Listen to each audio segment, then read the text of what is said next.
বসিরহাটে এক তৃণমূল কর্মীকে গুলি করা হলো। যে সময় গুলি করা হয়েছিল সেই সময় ক্লোজ সার্কিট ফুটেজ দেখো, আমাদের হাতে সেই ফুটেজ এসে পৌঁছেছে।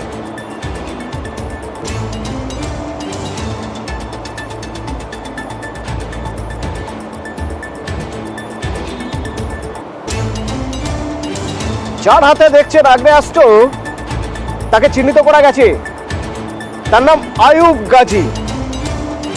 এখন প্রশ্ন হচ্ছে এই আয়ুব গাজী কে? আমার প্রতিনিধি অনুপম আমার সঙ্গে সরাসরি রয়েছেন। অনুপম, কে এই আয়ুব গাজী?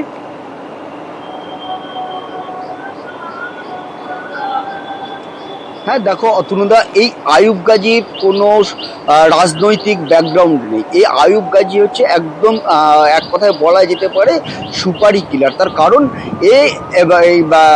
আজ থেকে প্রায় 6 থেকে 7 বছর আগে সিপিএমের এক নেতাকে হাসনাবাদে গুলি করে খুন করেছিল এবং তারপরে 5 বছর জেল খেটেছিল এই আয়ুব গাজী। তারপরে জেল থেকে ছাড়া পাওয়ার পরে গতকাল রাতে আবার এই ঘটনা ঘটিয়েছে। এই যে তৃণমূলের নেতা, তৃণমূলের কর্মী আলতাফ মালিকে গতকাল রাতে বসিরহাট থানার পিফার একটি জেরক্সের দোকানে আলতাফ মালিকে গুলি করে। যদিও তার প্রাণহানি হয়নি, তাই আলতাফ মালিকে তৎক্ষণাৎ এলাকার মানুষ তাকে নিয়ে গিয়ে বসিরহাট হাসপাতাল, তারপরে আরজি করে নিয়ে যায়। সেখানে ভোর রাতে তার হচ্ছে অস্ত্রোপচার হয় এবং তার গুলিটি উদ্ধার করা হয়। ডাক্তারের পক্ষ থেকে জানানো হয়েছে যে তিনি আগে থেকে অনেকটা সুস্থ আছে এবং আজকে তার পরিবারের সঙ্গে তাকে দেখা করতে দেওয়া হবে। এবং এই যে আয়ুব গাজী, যে সিসিটিভি ফুটেজ দেখার পরে এই আয়ুব গাজীর বিরুদ্ধে কিন্তু এই আলতাফ মালির বাবা কিন্তু বসিরহাট থানায় অভিযোগ দায়ের করেছে যে তার ছেলেকে খুন করার চেষ্টা করা হয়েছে। তুমি আমাকে বলছিলে যে আয়ুব গাজী কন্ট্রাক্ট কিলার, সুপারি কিলার, কোনো রাজনৈতিক ব্যক্তি নন, কিন্তু এমনও তো হতে পারে যে কোনো রাজনৈতিক ব্যক্তি তাকে কন্ট্রাক্ট দিয়েছে সুপারি কিলিং এর জন্য, তাকে সুপারি দিয়েছে আয়ুব গাজীকে। আয়ুব গাজী কাল যে গুলি চালিয়েছে, এই ঘটনার পিছনে কি রাজনীতি রয়েছে নাকি অন্য কোনো কারণ?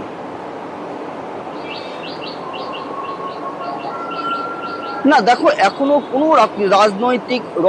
রাজনৈতিকের ঘটনা কিন্তু এখনো আমাদের সামনে আসেনি।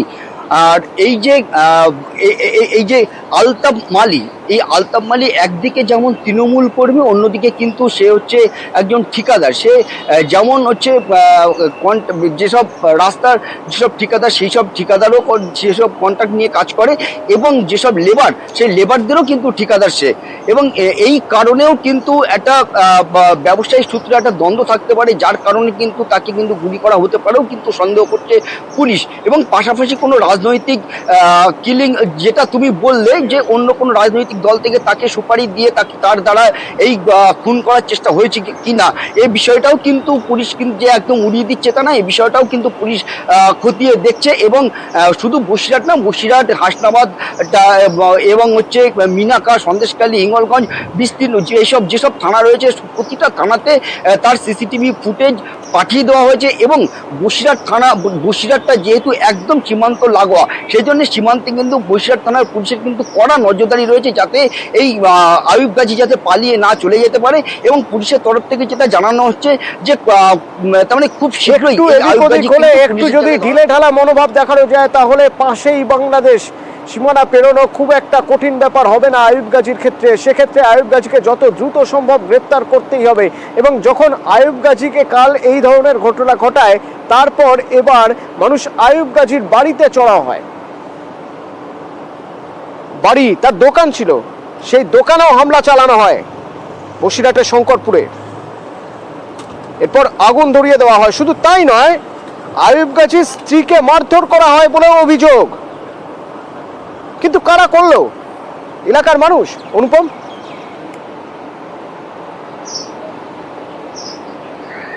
হ্যাঁ দেখো, একদমই এলাকার মানুষ কিন্তু একদম ক্ষেপে গিয়ে এই আয়ুব গাজীর যে দোকান, সেই দোকানে গিয়ে চড়া হয়। কিন্তু আয়ুব গাজীকে যখন পায় না, তখন সেই আয়ুব গাজীর বউ সেখানে যখন ভাঙচুর চালায়, তখন আয়ুব গাজীর বউ ঠেকাতে আসলে রাগের মাথায় আয়ুব গাজীর বউকেও কিন্তু মারধর করে এলাকার মানুষ।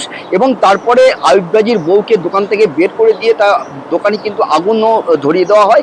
এবং সেই আগুন ধরানোতে কিন্তু সেই আর দোকানে যথেষ্ট মালপত্র ছিল এবং বেশ কিছু টাকা পয়সাও ছিল, সেগুলোও কিন্তু ক্ষয়ক্ষতি হয়েছে বলে কিন্তু আয়ুব গাজীর পরিবারের থেকে কিন্তু অভিযোগ করা হয়েছে।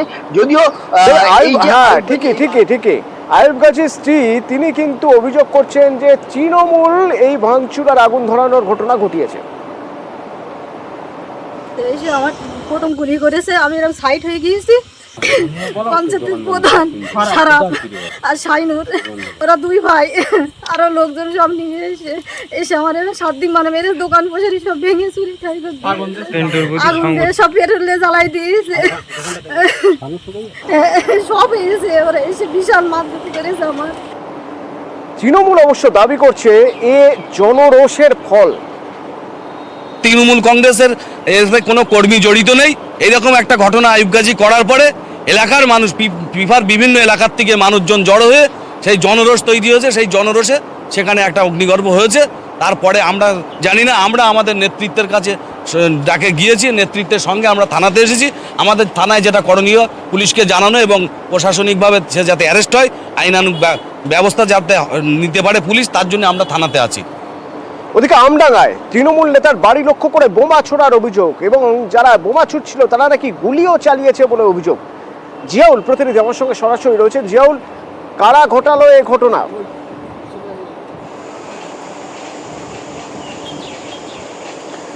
দেখো, আব্দুল হান্নান অর্থাৎ আমডাঙ্গা বেড়াবিড়িয়া গ্রাম পঞ্চায়েতের হরপাড়া, সেখানে এই তৃণমূল কংগ্রেস নেতা তিনি যখন দলীয় কাজকর্ম করে বাড়িতে গিয়ে বিশ্রাম নিচ্ছিলেন, সেই সময় তার বাড়ি লক্ষ্য করে বোমাবাজি করা হয় এমনটা অভিযোগ। কিন্তু এই অভিযোগের তীর অবশ্যই বিরোধীদের দিকে, তার কারণ তৃণমূল কংগ্রেস অভিযোগ করছে এর সঙ্গে সিপিএম যুক্ত, অর্থাৎ সিপিএম নেতৃত্ব এই বোমাবাজি করেছে বলে এমনটা অভিযোগ করছে। কিন্তু সিপিএম নেতার স্পষ্ট দাবি যে তিনি এই ঘটনার সঙ্গে যুক্ত না থাকলেও সিপিএম নেতৃত্ব বা সিপিএম কর্মী সমর্থকরা এই হামলা করেছে বলে তিনিও দাবি করছেন। কিন্তু যেভাবে ভোট পরবর্তী অশান্তি, অর্থাৎ ভোটের আগে এখানে বিজেপি নেতার বাড়িতেই, এই এলাকায় হরপাড়ায় বিজেপি নেতার বাড়িতে লক্ষ্য করে বোমা ছোড়া হয়েছিল এবং ভোটের পরবর্তী অশান্তি অর্থাৎ সেখানে তৃণমূল কংগ্রেস নেতার বাড়ি লক্ষ্য করে বোমা ছোড়া হয় এবং অল্প বিস্তর আহত হয়। কিন্তু কে বা কারা এই বোমা ছুড়েছে এখনো স্পষ্ট না হলেও আমডাঙ্গা থানা পুলিশ বিশাল বাহিনী সেখানে যায়। কে বা কারা এই রাতের অন্ধকারে তৃণমূল কংগ্রেস নেতার বাড়ি লক্ষ্য করে বোমা ছুড়েছে তো পুরোটাই তদন্ত করে দেখছে। কিন্তু এই একদম হান্নানের স্পষ্ট দাবি যে সঙ্গে সিপিএম যুক্ত থাকতে পারে, সিপিএম নেতৃত্ব এই বোমাবাজির সঙ্গে যুক্ত এমনটাও তিনি বলছেন। কিন্তু পুরোপুরি অভিযোগ করছেন সিপিএম ফলে এলাকায় চাপা উত্তেজনা রয়েছে বোমাবাজির ঘটনাকে কেন্দ্র করে। অতনু, ধন্যবাদ। উত্তেজনা তো রয়েছে এলাকায়, এই বোমাবাজির ঘটনাকে কেন্দ্র করে চাপা উত্তেজনা তো থাকবে। এলাকার মানুষ কি বলছেন শুনুন। তো আমি বাড়ি আসার পরে একটা 56 বিকট আওয়াজ, একদম আমি যেখানে শুই সেই খাটের এক সাইডে একাই ছিলাম, খাটে আমার ঘরের চালে বোম মেরেছে। পার্টিকুলার কারণ আমি বলতে পারবো না কি কারণে মেরেছে, রাত্রি ঘুমন্ত অবস্থায় মেরেছে, পুরো চালটাই উড়ে গিয়েছে। মানে শুধু আমার গাড়ি ছিল, গাড়ির তেরপল গুলো ছিল বলে বেঁচে গিয়েছি আমি। আতঙ্কিত মানে কি, ব্যাপক আতঙ্কিত আমরা সবাই, সন্ত্রস্ত ভিতরে শান্ত গ্রাম, পুরো শান্ত গ্রাম। পরপর এরা 4 টাইমস হলো। হ্যাঁ, আমি তৃণমূল করি। হ্যাঁ, বিরোধী দিকে আঙুল তুলতে হবে, এখন বিরোধীরাই করেছে হয়তো। আর এদিকে তৃণমূল আর বিজেপি একে অপরকে দুষে চলেছে। মাফ করবেন, সিপিএম, তৃণমূল আর সিপিএম একে অপরকে দোষ দিয়ে চলেছে। এটা একটা পরিকল্পনা ভাবেই এটা কাজটা হচ্ছে। কেন এই হরপাড়া গ্রাম খুব ঠান্ডা গ্রাম, এখানে অশান্তি একটা চক্রান্ত ভাবে কাজটা করতে যাচ্ছে। যে হরপাড়ায় এবার একটা ভালো ভোটে তৃণমূল লিড করেছে, এটা একটা চাচ্ছে যে এদের মধ্যে একটা দ্বন্দ্ব ঢুকিয়ে দিয়ে যাতে ঝামেলাটা আরো বড় ভাবে নিয়ে যাওয়া যায়, সেটা একটা পরিকল্পনা আছে। আমার তো মনে হয় এটা সিপিএম এতে কাজটা করছে ভিতর দিয়ে, যে এটা চক্রান্ত করছে, যে এদের ছন্ন বিচ্ছন্ন করার জন্য এটা চক্রান্তই চলছে। আমাদের গ্রামে আজ পর্যন্ত কোনোদিন রিভিউ হয়নি, কোনো ইলেকশনে, আর কোনোদিন কোনো ঝামেলাও হয়নি। বোমাবাজি এই পঞ্চায়েত ইলেকশন থেকে আর এই পর্যন্ত 3বার হল। এটা খুব বাজে জিনিস, এটা আন্দাজে তো বলা সম্ভব নয়। সিপিএম এর কোনো ছেলের সঙ্গে যুক্ত আছে কিনা, ঠিক আছে, সেটাও বলা যাবে না, থাকতেও পারে। প্রশাসনের কাছে আমার করুণ আবেদন যে যারাই এই কাজটা করেছে তাদেরকে ধরা হোক এবং দৃষ্টান্তমূলক শাস্তি হোক।